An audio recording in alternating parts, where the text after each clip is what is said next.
Yeah, that's fair. Dragonshy was still in the pool. You don't you don't want to take that risk.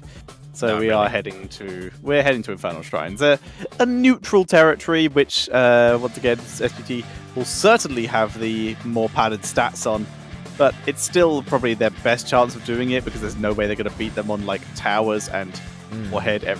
No one wants to play on Warhead. 50%, 8-8. That's actually all right. That's not the worst. That's doable. Yeah, it's doable in terms of the numbers. 14-4 though, that's pretty impressive considering the large sample size here. Yeah, Indeed. you know, I'm a little bit worried for HotsLady still. I really want them to get at least 1 point here because they're sitting at the bottom of the table. They can definitely use it.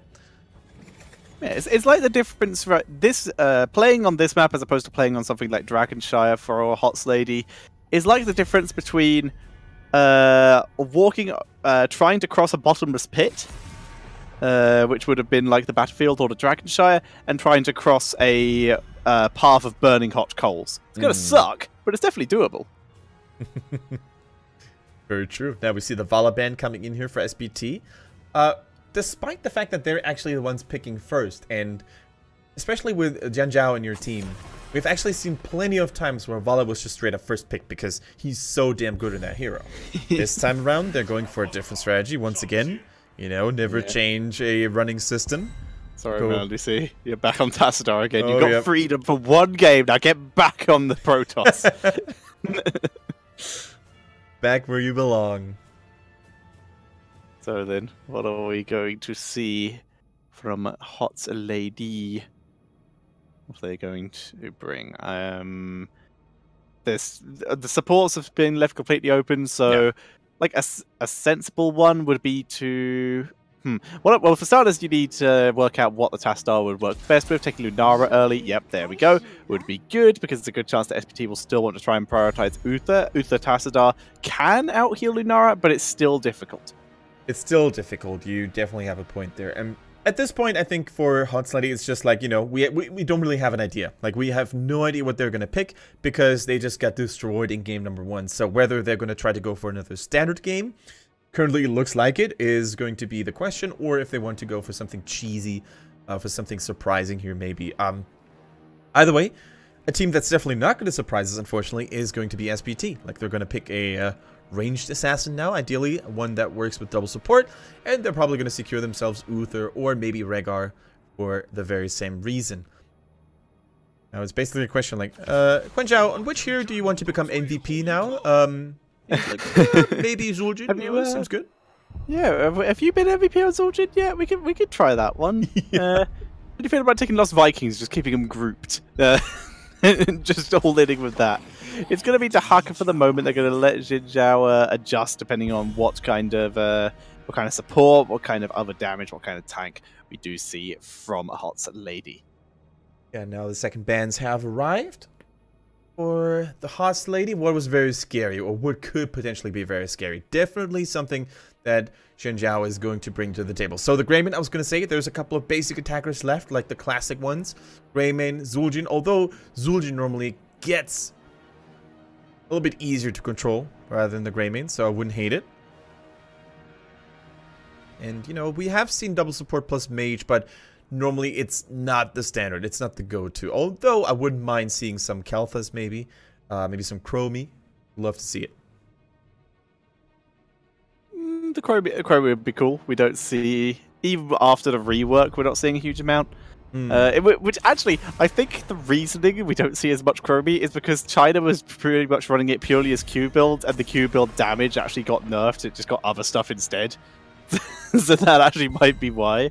Yeah, very true. China loved their Q builds before the rework, mind you. Yeah. Now Chromie needs a little bit longer until she gets rolling, you know, stacking up, unlocking those sand clones. Damage was reduced a little bit. So what are we going to see from HotsLady? They already have their main tank.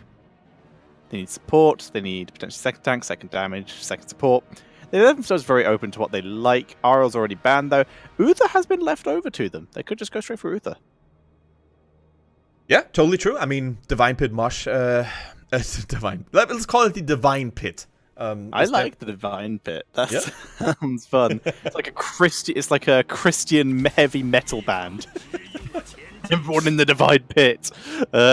As we do see the Karazim and the Sonya, very melee heavy again. Newly reworked Leorix. We have only seen it once before so far in China. Actually, no, twice so far in China. Twice, yeah. And I love it, because Leoric is now played as the main tank, as they already have the Haka. Yeah, unless they are running another tank and just no range. But I agree with this. Current Leoric is so sustainy that he is the main tank, and he's the engager. You can either engage with the Entomb build, which means you get silence at level 20, or the March of the Black King, meaning that you've already reduced the entire enemy team's damage and then dealt a lot of damage yourself. And here comes the Tracer. And now that looks a little bit scary on the side of SPT, because HotsLady, they don't really have a lot of Tracer counters, right? Who's going to deal with her? The only person who could reliably now land a CC effect on her and stop her is Uther. ETC needs a little bit of time, you know, he also needs to land the power slide on other targets ideally. So I think if HotsLady is not on their tippy toes, like if they don't have a perfect guard, they might get overrun very easily by that infamous Tracer, Tacitor, double support combo. And I also think that Leoric is gonna dominate Sonya in the lane if played correctly. I would agree. New Leoric, kind of beastly in case you guys haven't seen it, so it's nice to see him come in here. Should work out quite nicely. I do like the Karazim coming in though from HotsLady and the Uther, so that they do have that very hard CC, because Uther is now once again freed up to take Divine Storm. Karazim has good dash chase potential for Tracer if he's able to keep up with that way of 100 fists, and could take Divine Palm, so the team still has some protection. Yeah, I was gonna say, like, which heroic ability do you think we're gonna see from Karazim here? Is it gonna be the 7-sided, or is it gonna be the Palm here against the Tracer's, you know, bombs? I think that's actually a very good point. Like, they've got a lot of panic buttons that could protect their team members from the likes of Tracer. Yeah, let's see. I would prefer Divine Storm and Divine Palm. Gotcha. I wouldn't hate Divine Shield 7-sided because you get the Divine Pit. Very true.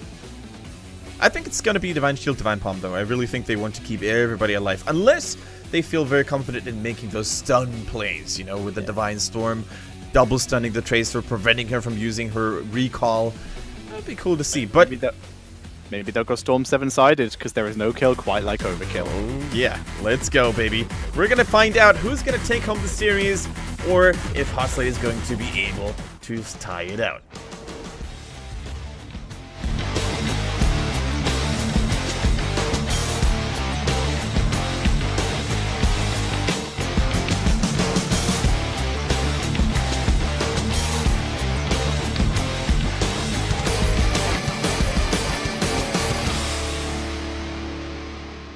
And the last game of today's broadcast is going to take place on Infernal Shrines. And once again, we have the ladies in blue on the left-hand side with 365 on Uther. Again, plays Karazim, Leas on the Sonya, Kit on Lunara, and Carlo back on the Warriors, back on ETC.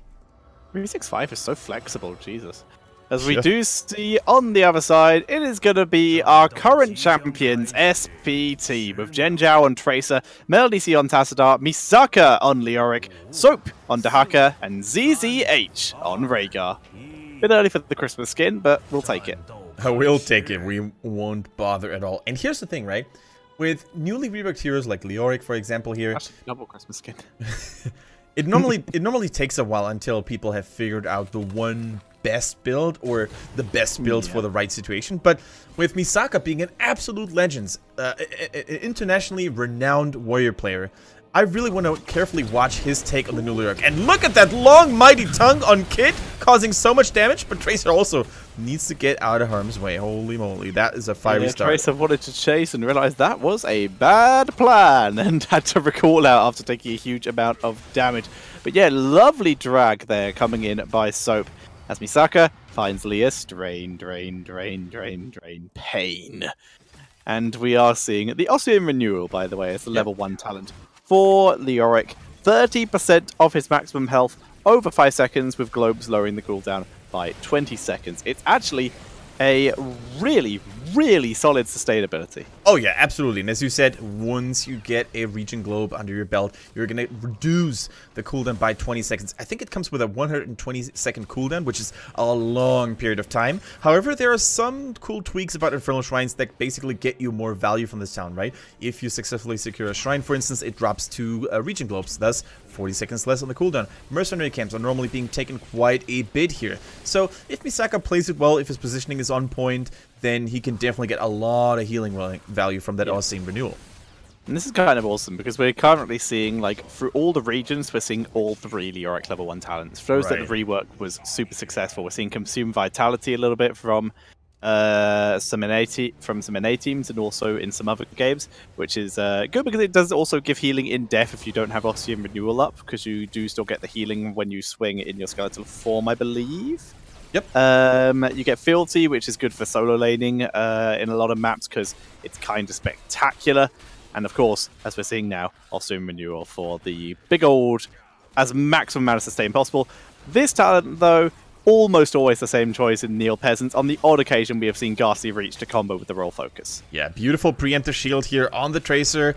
Once you have that good communication, of course, in pro play, you can really let your team know, I'm going in, I'm going deep, and Tracer will normally get immediate support by Melody C on the Tassadar here. For now, though, actually, HotsLady are doing a fairly good job securing control over this shrine. However, keep in mind that Dehaka is just doing Dehaka things, trying to get value elsewhere, trying to soak a little bit more. That immediate dodge by Soap, by the way, excuse me, on the Tracer, Quinn Zhao immediately dodging that power slide by ETC. That was so well played. Untouched, the Tracer, that is. Yeah, Tracer is doing a very solid job of taking a lot of poison, but Tassadar will be able to fix that with the Leeching Plasma, which is currently on Soap. But that's fine. Misaka getting dropped down. SPT's got it. Get a couple more swings, but they've already taken the objective. And guess what? If someone's going to die, it might as well be Leoric. And a good reason they were actually able to do that so fast is there is currently a mislabeling with with Neil Peasants, where the cursed minions are attacked, even though they are technically not minions or mercenaries, but they are affected by Neil Peasants. There we go. So another good reason to go for additional wave clear. And look at SPT. They're zoning HotsLady into that horseshoe. They cannot defend this because if they had moved out, the Punisher would have jumped on 2 or 3 people and immediately gaining massive CC value. Now is Leoric going to fall again? Misaka getting out, but once again, they're buying so much time. Look at that. The Punisher is Tracer getting some crazy value. Tracer out. They are also able to kill Kazi. Not out. Sorry, my bad. So that is a 2-for-1. They're able to get Leoric, very nearly getting Tassadar. Garlo might have gone too deep now. He's got too many supports here. Punisher did die. It was not able to finish off the fort despite the zoning potential. So here's the thing, right? We have now seen that one Punisher in the early game is not powerful enough to take down an entire fort by itself. There was no defense by HotsLady whatsoever. However, overall, in the XP count, you know, SPT, they did get a kill earlier, but most importantly, they had Soap on the Dehaka, just getting so much soaking. He was able to soak before they started the shrine. He was able to soak right after the Punisher was defended and killed. So that alone is the reason why SPT, like a pit bull, just they wouldn't let go. They wouldn't let go of their opponents. They tried to stall as much time as possible, and so far it paid off dividends. So quick point to make here that I've forgotten. Never mind. I thought I should mention this, and now I've completely forgotten what it was. Oh well, SPT going to be clearing this up nice and quickly. We do see the extra drain range, the hopelessness coming in for Leoric as well, as they're able to take a lot more control. Oh yes, that's what I wanted to mention. We are of course casting from a clean feed, so if you don't like the camera rotations, I'm afraid there's nothing we can do about that. Yeah, sometimes, like, I'm a big fan of those camera rotations, me personally. I actually like it. They are either really good or terrible. Exactly. There's no in between. Like sometimes they make you feel dizzy, especially if it keeps up for too long, right? So normally, like, a quick dash to the side when someone is being obscured by, let's say, a wall or a building is nice, but if it's longer than, let's say, 3-5 seconds, it normally makes me feel quite dizzy. Now, in the meantime, there's a lot of aggression coming in from HotsLady. They realize, well, we need to make something happen before that level 10 kicks in. And as such, they try to nail down the Vala, the Tracer. But guess what? SPT, once again, they have like a very slippery team comp. It's so hard to lock anyone down. Tassadar has a Dimensional Shift. Tracer just uses either her, her Blink or her Recall. So yeah, really, really hard to track anyone down. Currently, we see a big lead for HotsLady on this objective because SPT are focusing on getting themselves to level 10, which has just been hit. Thanks to percentage damage bomb, March of the Black King. We're going for that style, not the European silenced entomb style. And it is the Archon, Ancestral Healing, percentage bomb, and adaptation. Yeah, level 7 talent for the new Leoric here, by the way, is the Hopelessness, which allows Misaka to get a longer range on his W, allowing him to basically get more value, healing himself for a longer period of time, and just making it harder for the enemy teams to run away. Now, huge damage coming in from Guanzhao. You mentioned the extra. That was the hopelessness, right? The extra range on the drain. Yep. It also synergizes with the level 20. Because for those who don't know, tell us more about it, Tetra. It's my favorite talent, by the way, at level 20. The Death March used to basically apply Drain Hope, untalented, to everyone who was caught in the March of the Black King. That has been changed due to how March of the Black King, due to how Leoric has just been reworked, and now it applies a talented Drain Hope. So having this extra range on the drain means that you're going to get far more damage because it's going to take longer for people to run away from you, like Kendrick said, but you're applying it to far more people. And seeing as the majority builds these days have been going for the Ominous Wraith style, you're going to be hitting almost the entire team because you're going into their backline and then coming back through it again. Very true. Now Carlo needs to be careful on that ETC. They're not level 10 just yet. Guanzhao is like an aggressive, you know, aggressive pitbull. He won't let go. He won't let anyone disturb his allies while they're doing a mercenary camp. Pretty cool to see. 12 to 10, very solid. I mean, it's hard to say. Like, unlike last game, I think HotsLady is now definitely going for the right approach. They're trying to make something happen. Like Carlo, for example, is trying to power slide in. But SPT, they're too good. They're always 3 steps ahead, it seems.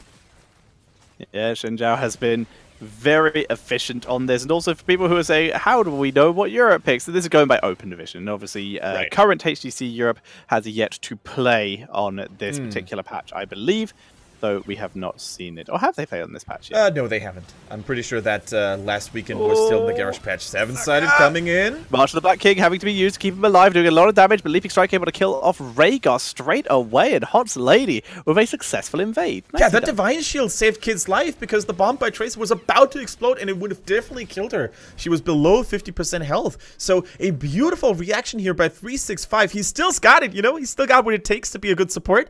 For those of you who didn't know about it, 365 used to be the main support player in the first phase. Then he turned caster in the second one, and once again back on the pro level here. Normally as their assassin player though, so it's really cool to see that the reactions are still there. Definitely a good save. Rhaegar though, as you said, Tetra, a little bit of mispositioning here by ZZH. However, that was a 4 versus 5 fight. Dahaka was in top lane pushing it down. He has left there now, as Sonya did rotate to try and deal with the amount of minions up there.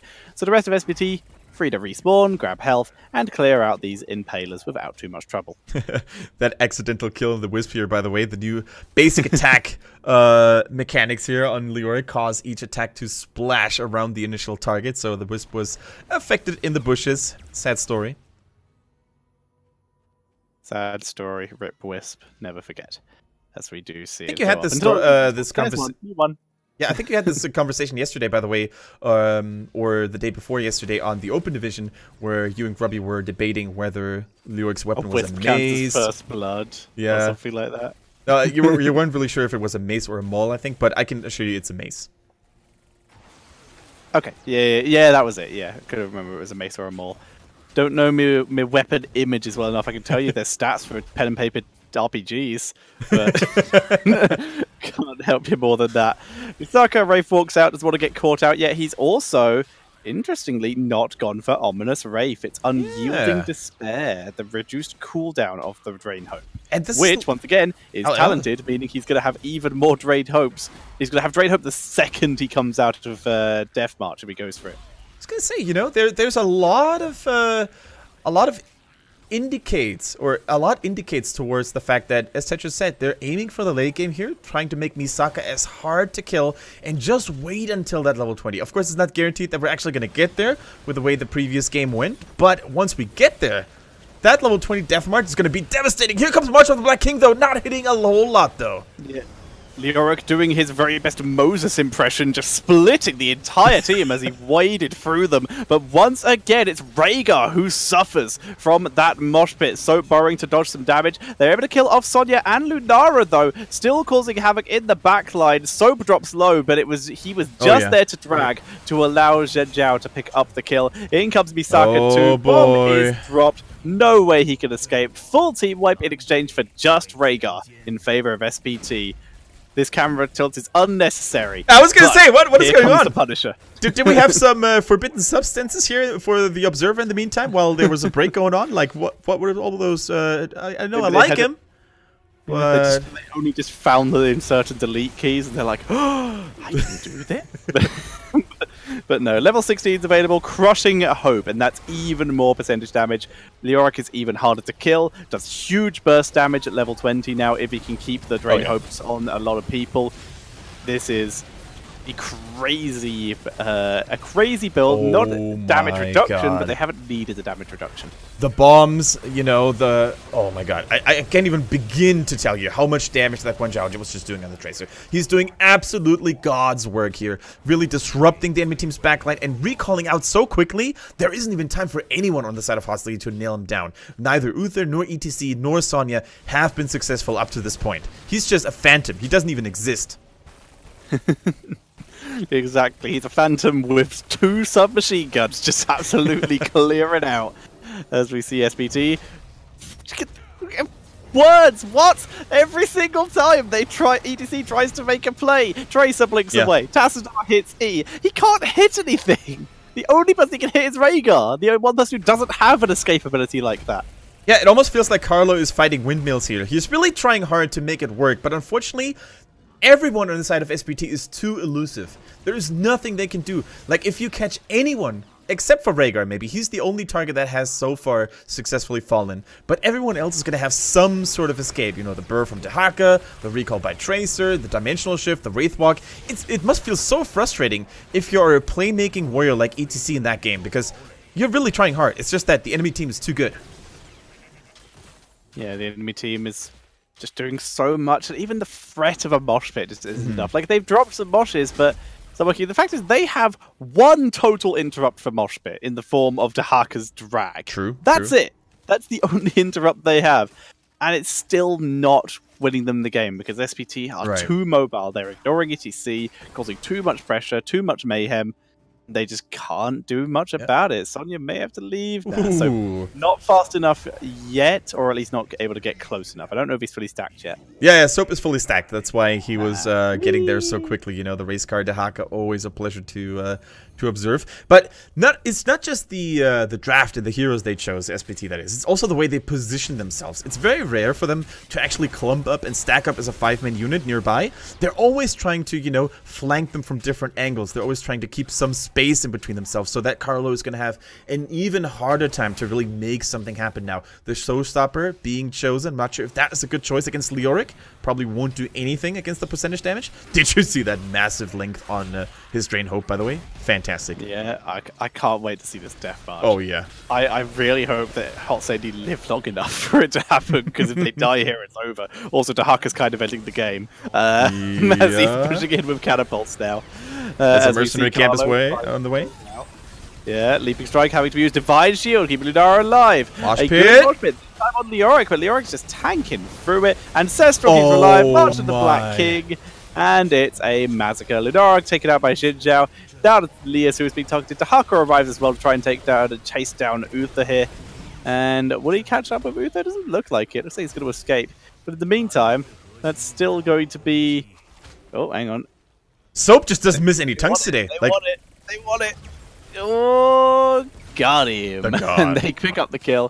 Full team wipe. Zhen Level 20 is going to be hit, and we're not going to get to see the death march. Actually, no, they should be back in time to at least try it. The core is falling rapidly. There's catapults. Oh, yeah, the other side. And judging from the looks of it, it's at least 3 or 4 catapults that are currently hammering and pounding on the core. Yeah, 28. They can just walk in. Why are they even killing the keep here? Why are they... He didn't even go for it. Oh, the burning despair.